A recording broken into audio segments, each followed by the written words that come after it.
does have any information on where these people are located should immediately contact the FBI.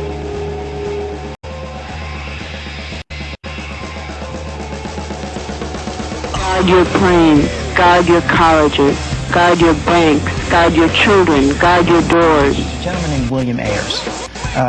He was part of the Weather Underground in the 1970s. They bombed the Pentagon, the Capitol, and other buildings. We put a bomb in a public space. How to use guns and how to use bombs. I mean, we taught ourselves, we trained ourselves how to do it. The bigger the mess we could make, the better. We're not just attacking targets. We're bringing a pitiful, helpless giant to its knees. An early organizing meeting for your state Senate campaign was held at his house, and your campaign said you were friendly.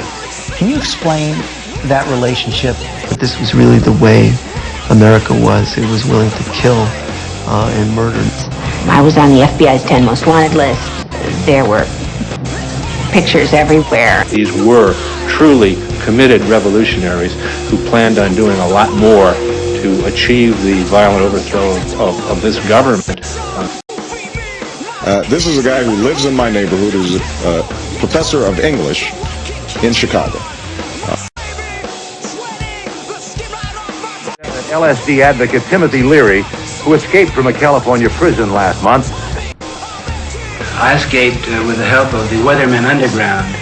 Their kids went to the same school. They sit in a couple of boards together. They've happened to give speeches on 2 different occasions, 2 different years in the same place. That Senator Obama served on a board with Mr. Ayers for a period of time, the Woods Foundation, which was a paid directorship position. The notion that somehow, as a consequence of me knowing somebody who engaged in detestable acts 40 years ago when I was 8 years old, somehow reflects on me and my values doesn't make much sense.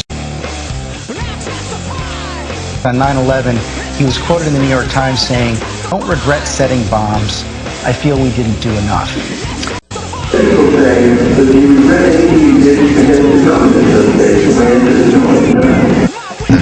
Unprecedented and unapologetic military expansion and militarism in the schools and in every aspect of civil life.